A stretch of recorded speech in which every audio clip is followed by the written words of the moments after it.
ومن يضلله فلا هادي له وأشهد أن لا إله إلا الله وحده لا شريك له وأشهد أن محمدا عبده ورسوله أما بعد فإن خير الحديث كتاب الله وخير الهدي هدي محمد صلى الله عليه وسلم وشر الأمور محدثاتها وكل محدثة بدعة وكل بدعة ضلالة وكل ضلالة في النار. أعوذ بالله السميع العليم وبوجهه الكريم وسلطانه القديم من الشيطان الرجيم. إياك نعبد وإياك نستعين. رب اشرح لي صدري ويسر لي أمري واحلل عقدة من لساني يفقهوا قولي. سبحانك لا علم لنا إلا ما علمتنا إنك أنت العليم الحكيم. اللهم انفعنا بما علمتنا وعلمنا ما ينفعنا وزدنا علما. اللهم إنا نعوذ بك من علم لا ينفع ومن قلب لا يخشع ومن نفس لا تشبع ومن دعوة لا تسمع. اللهم صل على محمد وعلى آل محمد كما صليت على إبراهيم وعلى آل إبراهيم إنك حميد مجيد. اللهم بارك على محمد وعلى آل محمد كما باركت على إبراهيم وعلى آل إبراهيم إنك حميد مجيد. اللهم أرنا الحق حقا وارزقنا اتباعه وأرنا الباطل باطلا وارزقنا اجتنابه وأرنا الأشياء كما هي. يا معلم إبراهيم علمني ويا مفهم سليمان فهمني. ہر قسم کی حمد و ثنا اللہ خالق کائنات، مالک کائنات، رازق کائنات، مختار کل شے کے لیے ہے. اسی کے ساتھ ہی درود و سلام ہو امام الاولین والآخرین خاتم النبیین جناب محمد رسول اللہ صلی اللہ علیہ وسلم کی ذات اقدس پر ریت کے ذرات سے زیادہ، سمندر کے قطروں سے زیادہ اور رب العالمین کی تمام مخلوقات سے زیادہ صلی اللہ علیہ وعلی آلہ وصحبہ وسلم. مختصر حمد و ثنا کے بعد سورۃ الفاتحہ کے حوالے سے ہماری یہ گفتگو آج اللہ کی توفیق سے اپنے 35ویں مرحلے میں داخل ہو رہی ہے،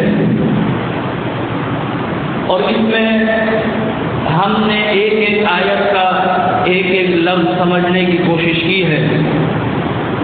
اور گزشتہ میں نے آپ حضرات کے سامنے اسی سورت کی ایک آیت کا ایک حصہ ایاک نعبد کے حوالے سے عبادت کا مفہوم آپ حضرات کے سامنے آپ حضرات کی خدمت میں گوش گزار کیا تھا کہ یہ عبادت غلامی کا دوسرا نام ہے،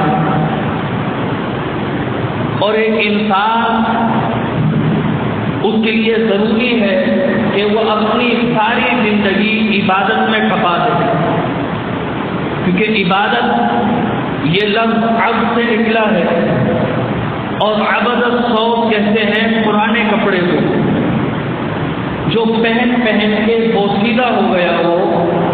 اسی طرح عبد بھی اس غلام کو کہتے ہیں کہ جو غلامی کرتے کرتے اپنی زندگی کو کھپا دے.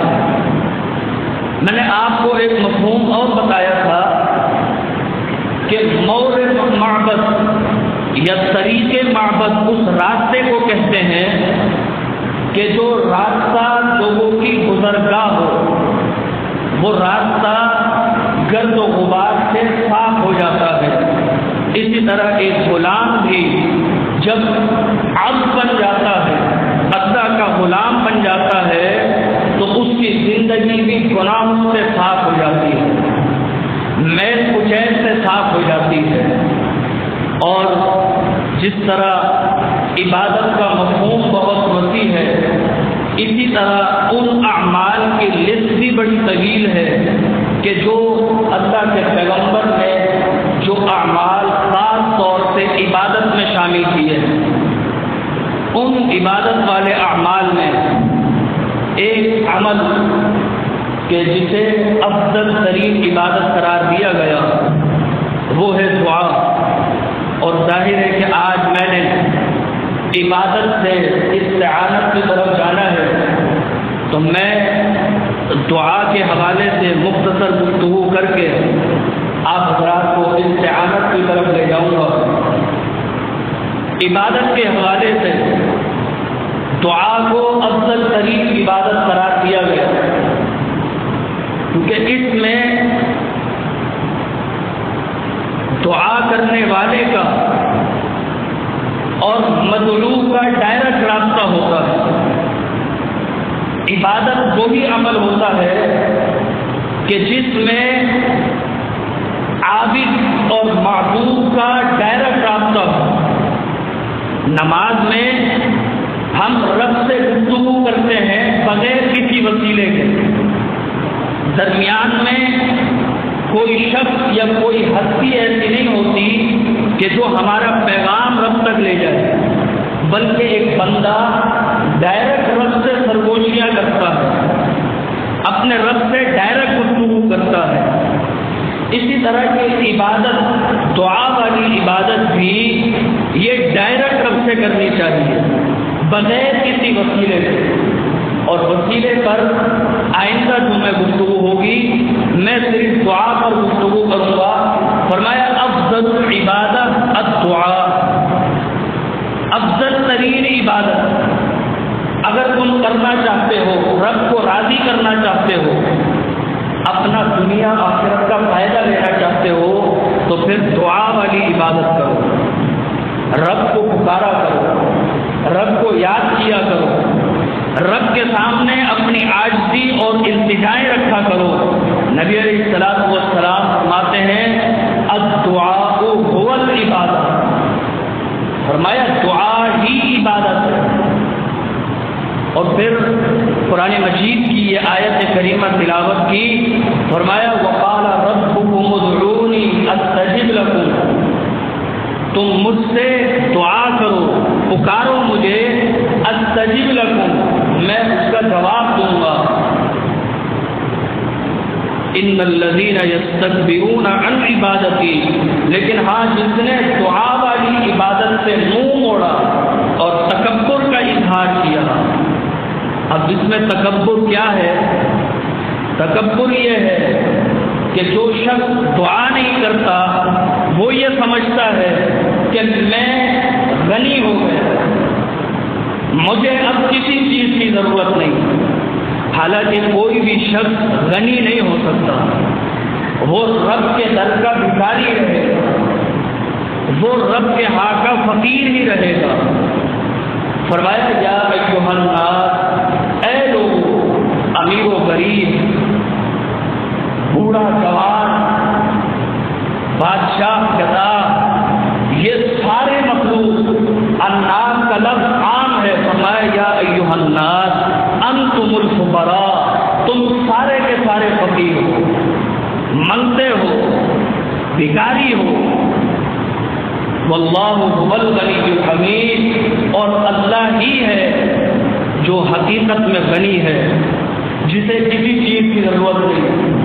تمہیں ہر چیز کی ضرورت ہے، موقع بہ موقع، لمحہ بہ لمحہ تمہیں مختلف اشیاء کی ضرورت پڑتی ہے۔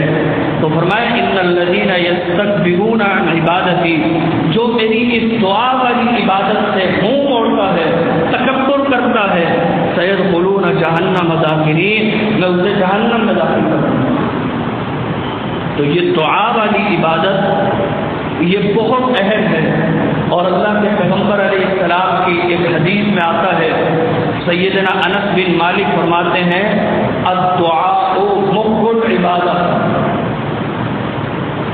دعا یہ عبادت کا نچوڑ ہے، عبادت کا مغز ہے،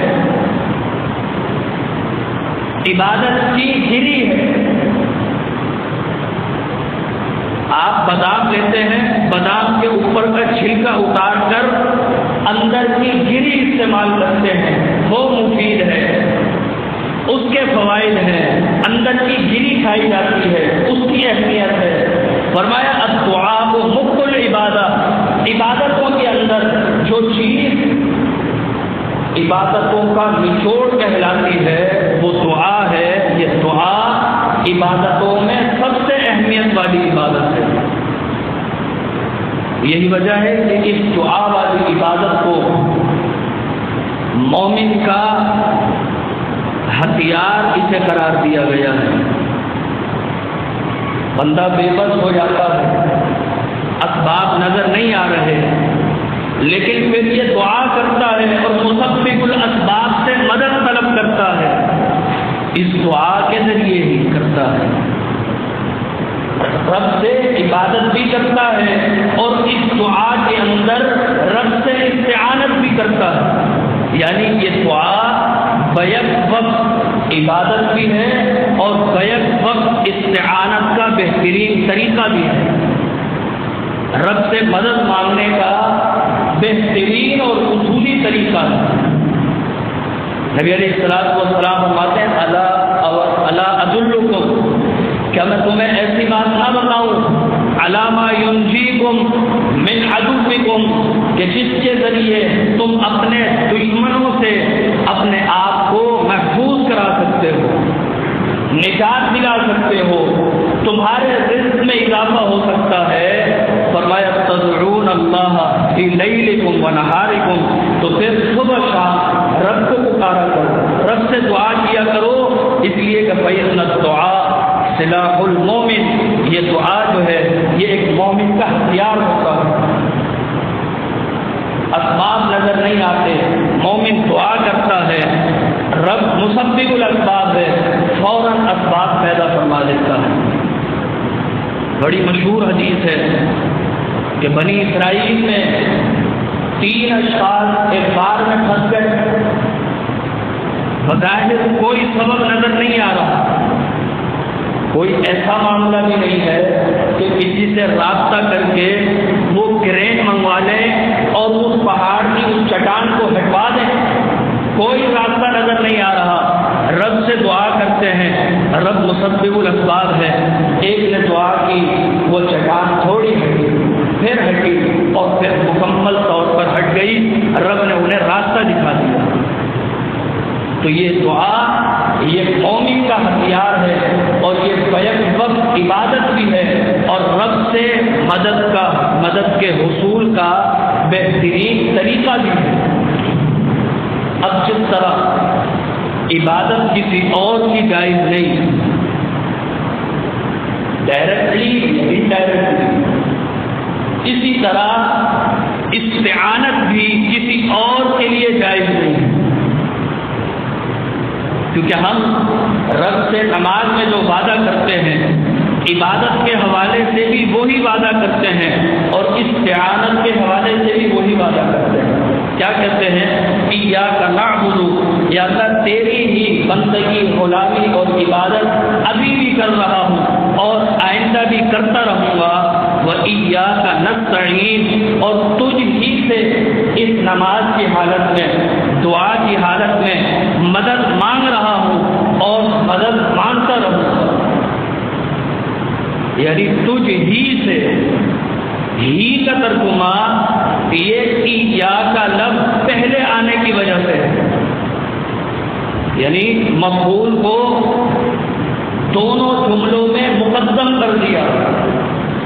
حقیقی عبارت نحوی حوالے سے اور قاعدے کے حوالے سے یوں ہونی چاہیے، نعبد ایاک نستعین ایاک، کیونکہ عربی زبان میں فعل، فاعل، مفعول یہ ترتیب ہوتی ہے، لیکن اس آیت میں دونوں جملوں میں مفعول کو مقدم کر دیا، اور جو چیز جس کا حق تھا کہ وہ مؤخر آئے، بعد میں آئے، وہ پہلے لے آئی جائے، تو عربی میں اس کلام میں حصر اور قصر پیدا ہو جاتا ہے۔ پھر اس کا ترجمہ ہوتا ہے تیری ہی عبادت کرتے ہیں اور تجھ ہی سے مدد مانگتے ہیں۔ اب جب وعدہ کر لیا تجھ ہی سے مدد مانگتے ہیں، تو پھر کسی اور سے مدد ڈائریکٹلی یا انڈائریکٹلی کسی بھی صورت میں جائز نہیں ہے، کیونکہ ہمیں رب نے یہ سورہ فاتحہ میں بار بار طور پر یہ سکھا دیا، اب یہ دعا عبادت بھی ہے، یہ کسی اور سے نہیں کر سکتے، یہ مدد طلب کرنے کا ذریعہ بھی ہے، اب مدد بھی کسی اور سے طلب نہیں کر سکتے۔ فرمایا یہ دعا ایسی چیز ہے، لیس شیء اکرم علی اللہ تعالی من الدعاء، اللہ کے نزدیک سب سے زیادہ محترم عمل وہ دعا ہے، کہ ایک انسان دعا والے عمل کو کر کے خود بھی محترم بن جاتا ہے، اور اللہ کے نزدیک جو خاص طور سے عزت والا عمل ہے وہ کرتا ہے، کیونکہ اس میں رب کو راضی کرتا ہے، ہر ایک کو سائڈ پہ کر دیتا ہے کہ میرا تعلق صرف رب سے ہے، میں عبادت بھی کروں گا تو رب کی کروں گا، اور میں مدد بھی مانگوں گا تو صرف مدد رب سے مانگوں گا، یہ نہیں کہوں گا کبھی بھی کہ امداد کن، امداد کن، از رنج و غم آزاد کن، میری مدد کرو، میری مدد کرو، مجھے میرے رنج و غم کو دور کر دو، از دین و دنیا شاد کن، میری دین و دنیا سنوار دو۔ اور پھر کیا کہتے ہیں؟ یا شیخ عبد القادر جیلانی، یا کہتے ہیں یا غوث اعظم، یعنی مدد جس کا وعدہ نماز میں رب سے کیا تھا، نماز کے فوری بعد اسی کی مخالفت اور نماز کے بعد کے اذکار میں یہ ورد شروع کر دیتے ہیں، یا غوث اعظم۔ میرے دوستو، غوث کا مطلب مدد دینے والا، اور غوث اعظم صرف رب ہے، صرف اللہ ہے جو عبد القادر ہو۔ عبد کا مطلب میں نے بتایا غلام، جو عبد القادر ہو، اس قادر کا غلام ہو، وہ قادر والے کام کیسے کرے گا؟ آپ مانگتے ہیں عبد القادر سے اور ہم مانگتے ہیں قادر سے، ہم ڈائریکٹ رب سے رابطہ کرتے ہیں، کیونکہ ہم وعدہ کرتے ہیں اور وعدے کی پاسداری بھی جانتے ہیں۔ تو امداد اگر کسی اور سے مانگی جائے تو وہ شرک ہو جاتا ہے، لیکن سوال یہ ہے، اب تھوڑا سا اس میں باریکی ہے اور اس باریکی کو سمجھنا ہے۔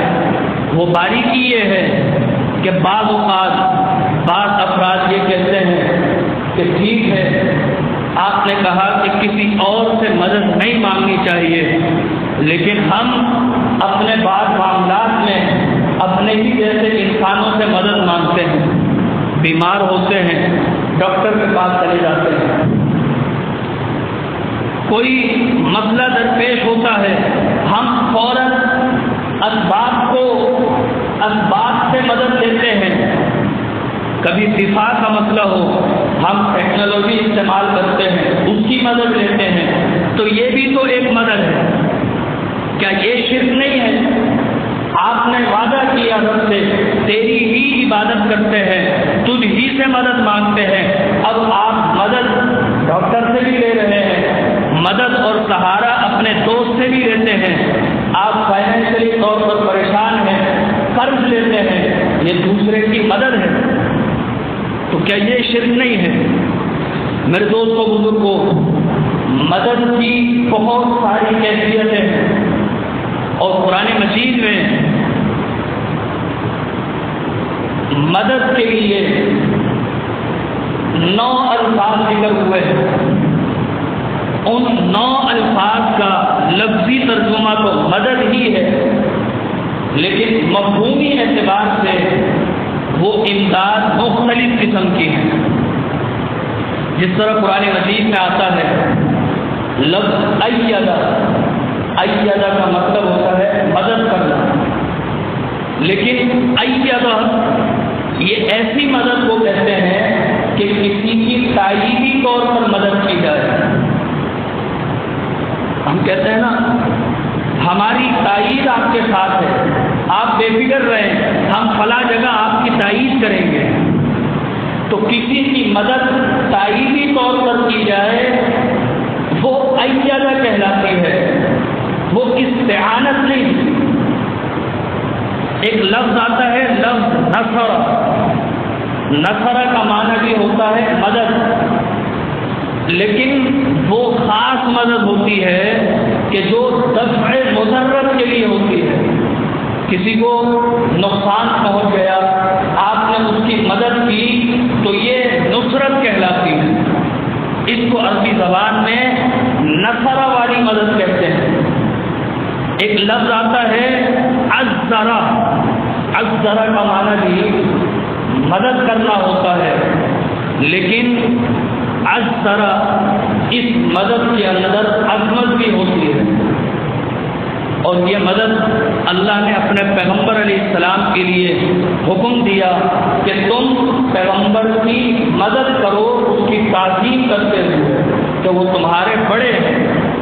تو کسی کی تعظیم کرتے ہوئے اس کی مدد کرنا عربی زبان میں اسے کہتے ہیں عزرا۔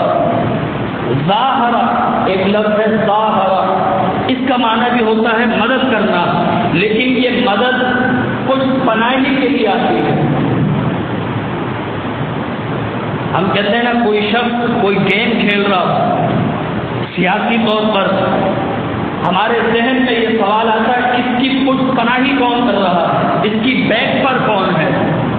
تو اگر کوئی شخص کسی کی کچھ پناہی کر کے مدد کرے اسے عربی زبان میں کہتے ہیں ظاہر۔ ایک لفظ اور آتا ہے امدہ، امدہ کا معنی بھی مدد کرنا ہوتا ہے، لیکن یہ مدد فوج کے لیے ہوتی ہے کہ فوج کو کمک پہنچانا۔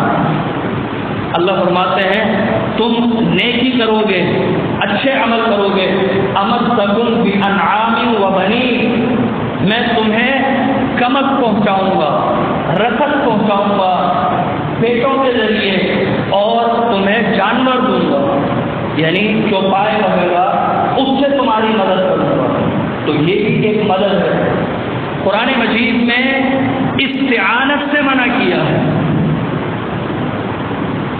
9 الفاظ، رفضہ کا معنی بھی مدد آتا ہے، رفضہ، لیکن یہ کسی کو خیرات کر کے مدد دینا یہ رفضہ کا معنی ہے، لیکن استعانہ یا اعانہ یہ ایسی مدد ہوتی ہے کہ اس میں ساری چیزیں شامل ہوتی ہیں، ساری چیزیں، یعنی وہ کچھ پناہ بھی ہو، وہ خیراتی طور پر مدد بھی کرے، وہ آپ کا دست و بازو بھی بن جائے، وہ آپ کی تائید بھی کرے، آپ سے تکالیف کو دور بھی کرے، ایسی مدد کرنے والے کو مستعین کہتے ہیں۔ اور استعانت کرنے والا صرف رب، ایک انسان ہے اس کے پاس پیسہ ہے، وہ آپ کو صرف پیسہ دے سکتا ہے، لیکن بعض اوقات وہ آپ کو دوسری اشیاء فراہم نہیں کر سکتا، کیونکہ انسان میں ایک وقت میں ساری چیزیں نہیں ہو سکتی۔ تو اگر آپ نے ساری چیزیں مانگی ہے تو وہ صرف رب سے مانگنی ہے۔ نبی علیہ الصلوۃ والسلام نے سیدنا ابن عباس رضی اللہ تعالیٰ عنہ کو یہ عقیدہ سمجھایا اور ایمان باللہ کا تقاضا سمجھایا۔ فرمایا یا غلام، اے بچے، یعنی اپنے بچوں کو تربیت دے رہے ہیں، انی اعلمک بکلمات، میں تمہیں کچھ باتیں بتا رہا ہوں، انہیں یاد رکھ لو۔ وہ باتیں کیا ہیں؟ احفظ اللہ یحفظک، اپنے رب کو ہمیشہ یاد رکھنا، یحفظک، وہ تمہیں یاد رکھے گا۔ ہم چاہتے ہیں کہ ہمارے دوست ہمیں ہمیشہ یاد رکھیں، ہماری مصیبت میں، ہمارے دکھ درد میں، ہماری خوشیوں میں وہ شریک ہوں، ہمیں یاد رکھیں، ہمیں اپنی خوشیوں میں شریک کریں، اپنے غموں کا بتائیں۔ کیوں؟ یہ ہماری چاہت ہے۔ فرمایا تم رب کو یاد رکھو گے، ہر معاملے میں رب تمہیں یاد رکھے گا۔ احفظ اللہ، میں تمہیں پھر کہتا ہوں، رب کو یاد رکھنا، تجد ہو، اس کے راستے میں کوشش کرتے رہنا۔ تجاہک، تم دیکھو گے کہ تمہاری وہ کوشش مقبول بھی ہوگی اور اس کوشش کا تمہیں فائدہ ملے گا۔ فرمایا اذا سألت، ایک اور چیز، اذا سألت، جب بھی سوال کرنا ہو، مانگنا ہو، دعا کرنی ہو، فاسأل اللہ، تو پھر رب سے مانگو۔ وَإِذَا اسْتَعَنْتَ، اور جب مدد مانگنی ہو، کسی بھی قسم کی مدد، میں نے بتایا استعانہ یہ لفظ عام ہے ہر قسم کی مدد کے لیے۔ وَإِذَا اسْتَعَنْتَ، جب تمہیں مدد چاہیے ہو، فَاسْتَعِنْ بِاللَّهِ، تو پھر رب سے مدد مانگنا۔ اس لیے وَاعْلَمْ أَنَّ الْأُمَّةَ، یہ جان لو کہ اگر سارے کے سارے لوگ لَوْ اجْتَمَعَتْ عَلَىٰ أَن يَنفَعُوكَ، سارے جمع ہو کر تمہیں فائدہ پہنچانا چاہیں، بِشَيْءٍ، ذرہ برابر، شے ذرے کو کہتے ہیں، ذرہ برابر بھی کوئی فائدہ پہنچانا چاہے، لَن يَنفَعُوكَ، تمہیں ہرگز فائدہ نہیں پہنچا سکتے۔ رب کی مدد شامل حال ہوگی تو وہ بندہ آپ کی مدد کر سکے گا۔ فرمایا اور اگر سارے کے سارے لوگ جمع ہو جائیں، علی ان یضروک، تجھے تکلیف پہنچانے کے لیے، لن یضروک، تو وہ کبھی بھی تجھے ذرہ برابر تکلیف نہیں پہنچا سکتے۔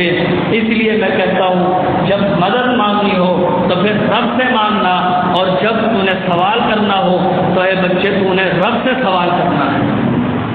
تو یہ عبادت استعانت کے کئی طریقے ہیں کہ اس رب سے کس کس طریقے سے مانگا جائے۔ دعا کے ذریعے مانگنا ہے تو صرف رب سے مانگنا ہے۔ اب وہ سوال کہ آپ جب دوسروں سے مدد مانگتے ہیں تو کیا وہ شرک نہیں ہے؟ میرے دوستوں وہ شرک نہیں ہے، اس لیے کہ مدد اگر ما تحت الاسباب میں مانگی جائے، ما تحت الاسباب کا مطلب کہ وہ اسباب جو رب نے مہیا کر دیے ہیں ان اسباب کے ذریعے مدد لی جائے تو وہ شرک نہیں ہے، بلکہ رب کے قانون کے تحت وہ مدد لینا ہے۔ مثال کے طور پر اللہ خود فرماتے ہیں کہ ایک دوسرے کے اچھے کاموں میں مدد کرو، وتعاونوا علی البر والتقوی۔ اب اگر کوئی اچھا کام کرتا ہے، مسجد کی مرمت کرتا ہے یا تبلیغ کا کام کرتا ہے یا لوگوں کی فلاح و بہبود کا کام کرتا ہے، تو اب اگر وہ ان اسباب کو اپناتا ہے جو اسباب رب نے مہیا کر دیے ہیں، ان اسباب کو اپنا کر ان سے مدد لے کر وہ مدد کرتا ہے، تو یہ رب کے حکم کی تعمیل ہے، یہ شرک نہیں ہے، کیونکہ یہ ما تحت الاسباب میں مدد ہے۔ ایک شخص بیمار ہوتا ہے تو یہ بیماری رب کی طرف سے ہے، اس کی دوا، اس بیماری کو دور کرنے کا سبب بھی رب نے زمین میں اتار دیا ہے۔ پیغمبر علیہ السلام فرماتے ہیں تداووا عباد اللہ، اللہ کے بندو دوا کیا کرو، ما انزل اللہ بہ داء الا وانزل له دواء، اللہ نے جو بیماری نازل کی ہے اس بیماری کو دور کرنے والا سبب دوا بھی نازل کی ہے۔ تو اس سبب کو اپنانا، اس سبب کے ذریعے مدد لینا یہ شرک نہیں ہے، کیونکہ یہ دوا ما تحت الاسباب شے میں سے ہے، یعنی ان اسباب میں سے ہے کہ جو رب نے مہیا کر دیے ہیں۔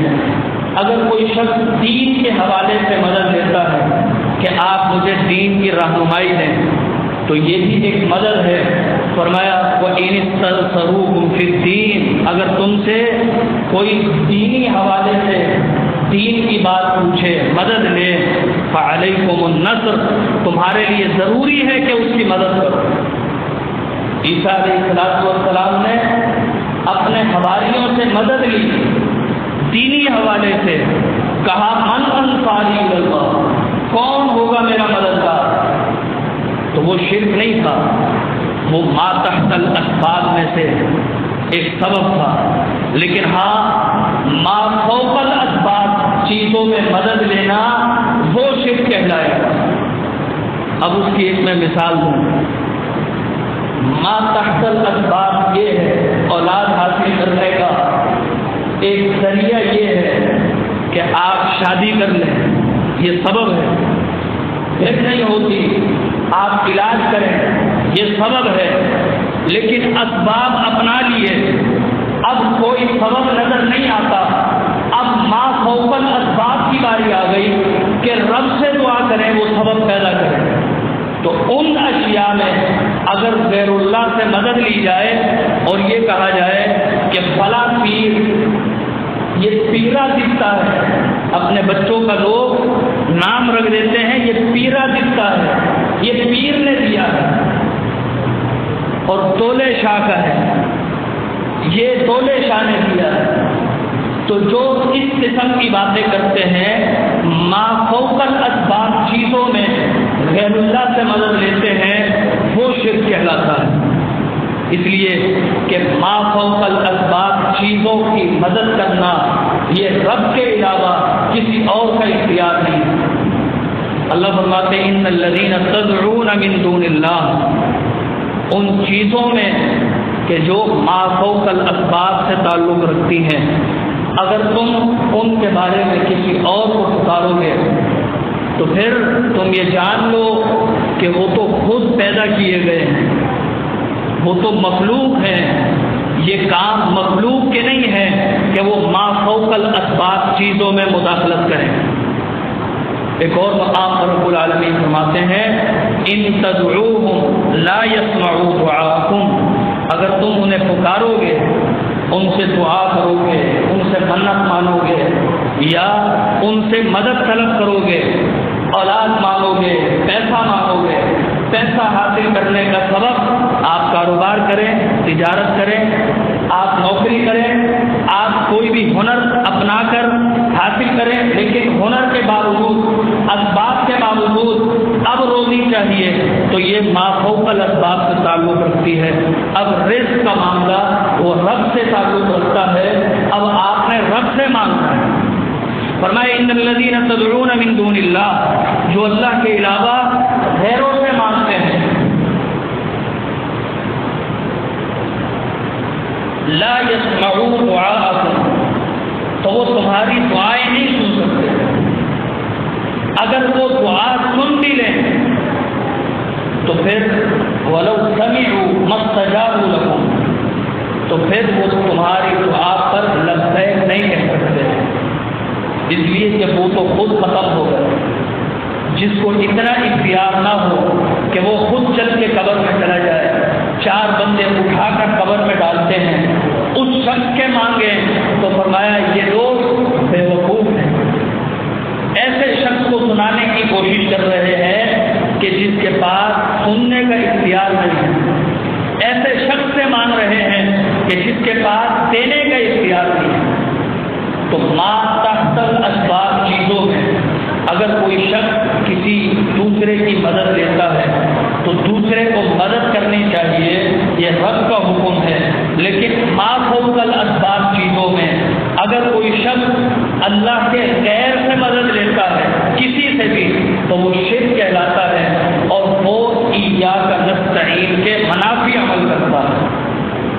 اللہ سے یہی دعا کرتے ہیں کہ رب العالمین ہمارا عقیدہ اتنا مضبوط بنا دے کہ ہم ما فوق الاسباب میں صرف تیرے در سے ما تحت الاسباب میں بھی اپنے در کا بھکاری بنا دے، ہمیں کسی سے مانگنے کی ضرورت ہی نہ پڑے، ہمیں اپنے وعدے کو یاد رکھنے کی توفیق دے دے. اللہ سے دعا ہے کہ رب العالمین جو کچھ سنا سنایا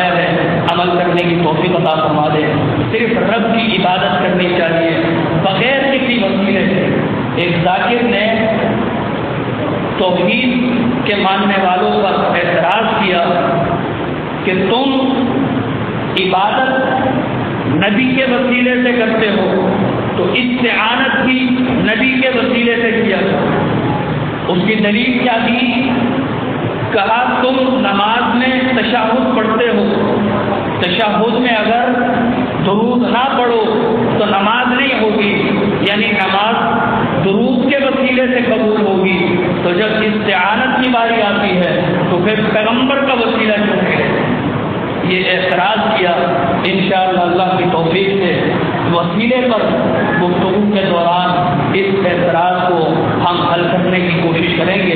اللہ سے دعا ہے کہ رب العالمین ہمیں اپنی عبادت میں لگائے رکھے، اور جب استعانت کا موقع آئے تو پھر اپنے ہی در سے ہمیں ہماری مدد کر دے۔ اللہ رب العالمین عمل کی توفیق عطا فرمائے۔ اقول قولی ھذا استغفر اللہ لي ولکم اجمعین۔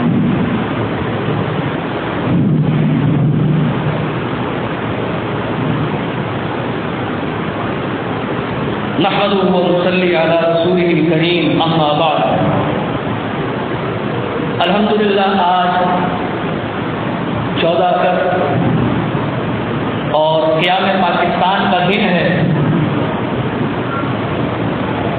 آج سے 73 سال قبل سن 1947 میں ہمارے بزرگوں نے بڑی قربانیوں کے بعد یہ وطن اللہ کے نام پر کلمہ توحید کی بنیاد پر حاصل کیا تھا، اور اس کے حصول میں کئی نسلوں نے قربانیاں دی ہیں، کئی نسلوں نے جانوں کے نذرانے پیش کیے ہیں۔ لیکن میرے دوستوں بزرگوں، آج 73 سال گزر جانے کے باوجود ہم اسی غلامی میں جکڑے ہوئے ہیں جس غلامی میں آج سے 73 سال پہلے ہم فوراً غیروں کی تہذیب اپنا لیتے ہیں کہ جس تہذیب کو چھوڑنے کے لیے ہم نے یہ وطن حاصل کیا، ہم ان تعلیمات کو فوراً ایکسیپٹ کر لیتے ہیں کہ جو تعلیمات مسلمانوں کے خلاف تھی، اور یہ دین اسلام کے نام پر بنا تھا۔ لیکن آج بعض لوگ اسے سیکولر اسٹیٹ بنانے کے در پہ ہیں، اسلامی تشخص ختم کرنے کے در پہ ہیں، لیکن بہرحال وہ جتنی کوشش کر لیں حقیقت وہ چھپ نہیں سکتی۔ حقیقت یہی ہے کہ یہ مملکت خداداد پاکستان یہ ایک اسلامی ریاست ہے، لیکن ضرورت اس بات کی ہے کہ یہ صرف قائدوں کا، لیڈروں کا یا خاص لوگوں کا منصب نہیں ہوتا کہ وہ ذمہ داری کا احساس کریں، بلکہ اس ملک میں رہنے والے ہر شہری کو یہ احساس ہونا چاہیے کہ ہم نے اس ملک کی فلاح و بہبود کے لیے، اس ملک کی آزادی کو برقرار رکھنے کے لیے، اس کو مستحکم کرنے کے لیے کیا کوشش کرنی ہے۔ ہمیں آج تک آزادی اور بہبودی کا فرق سمجھ نہیں آیا۔ میرے دوستو، ہم آج تک آزادی اور بے لگامی کے فرق کو نہیں سمجھ سکے۔ ہمارے اندر آج تک برداشت اور ہمدردی کی فضا قائم نہیں ہوئی۔ ہم کبھی لسانی بنیاد پر، کبھی مذہبی بنیاد پر، کبھی مسلک کی بنیاد پر آپس میں ایک دوسرے کے دست و گریباں ہو جاتے ہیں، حالانکہ یہ اصطلاح، یہ تنوع، یہ اس ملک کی خوبصورتی ہے۔ یہ ڈائیورسٹی یہ ایک دوسرے سے لڑنے کے لیے نہیں ہے۔ اگر آپ کائنات پر غور کریں تو پوری کائنات میں آپ کو تنوع نظر آئے گا، ڈائیورسٹی نظر آئے گی۔ آپ نے کبھی دیکھا ہو قوس قزح، سترنگا، جو بارش کے بعد نمودار ہوتا ہے، وہ 7 الگ الگ کلر ہوتے ہیں۔ لال پیلا نہیں ہو جاتا، بلکہ لال اپنی جگہ پر ہی رہتا ہے، پیلا اس کے ساتھ ہوتا ہے، کالا اس کے ساتھ ہوتا ہے، لیکن وہ ساری چیزیں وہ خوبصورتی کا باعث بنتی ہیں۔ لیکن آج غیر ملکی ایجنٹ وہ ان چیزوں کو ہوا دے کر، چنگاری لگا کر ملک و ملت پر حملے کی کوشش کرتے ہیں، جبکہ یہ ملک و ملت یہ اس بات کا تقاضا کر رہا ہے کہ ہم میں سے ہر شخص اتحاد و اتفاق کے ساتھ، محبت کے ساتھ، پیار و ہمدردی کے جذبے کے ساتھ ملک و ملت کی ترقی میں اپنا حصہ ادا کریں۔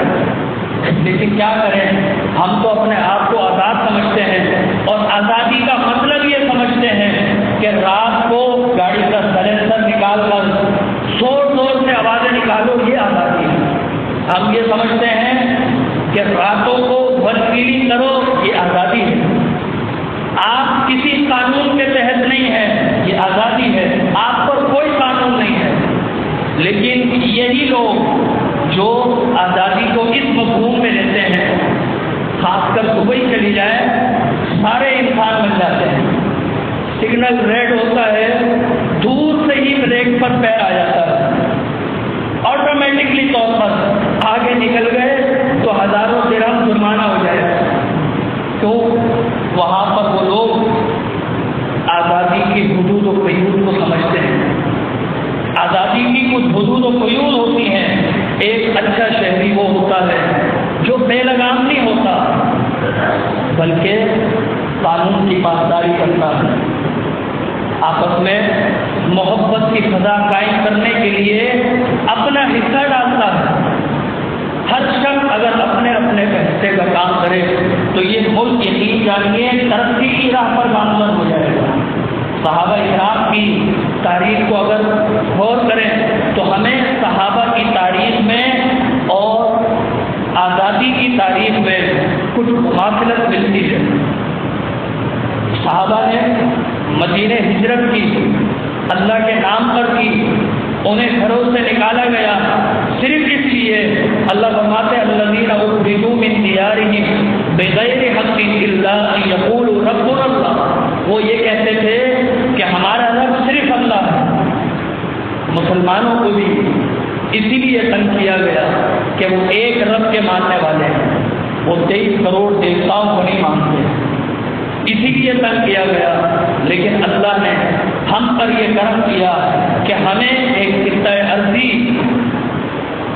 پاکستان کی صورت میں عطا کیا ہے، اور یہ اس لیے نہیں کہ ہم اس میں غلب باڑا کر کے اپنی آزادی کا اظہار کریں، بلکہ آزادی کی خوشی منائیے، اس خوشی میں بھی حد سے تجاوز نہ کریں، اس خوشی کے اندر ایسا اقدام نہ اٹھائیں جس سے دوسروں کو تکلیف پہنچ جائے، جس سے کسی دوسرے کا نقصان ہو جائے، بلکہ یہ احساس کریں کہ ہمارے رب نے ہمیں یہ جگہ دی ہے دنیا میں، کائنات میں جنت نظیر ملک دیا ہے، تو ہم اس میں کیا کریں گے؟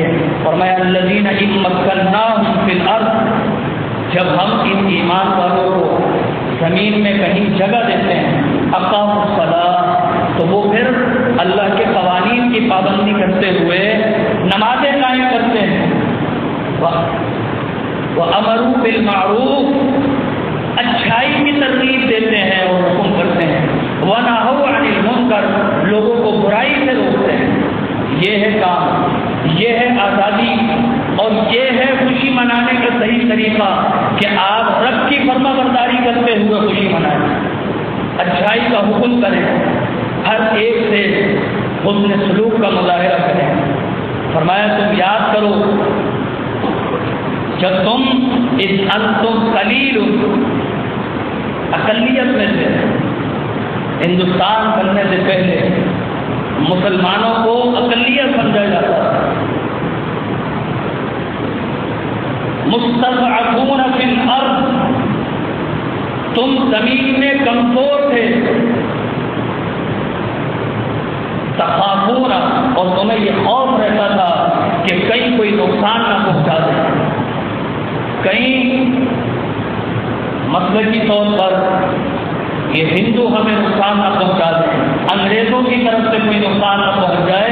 مستضعفون فی الارض تخافون ان یتخطفکم الناس، تمہیں یہ ڈر تھا کہ لوگ تمہیں چن چن کے اچک کے نہ مار دیں، فأیدکم، لیکن رب نے تمہیں جگہ دی، وأیدکم، اور تمہاری تائید کی ہر حوالے سے، ونصرکم، اور تمہاری مدد کی، ورزقکم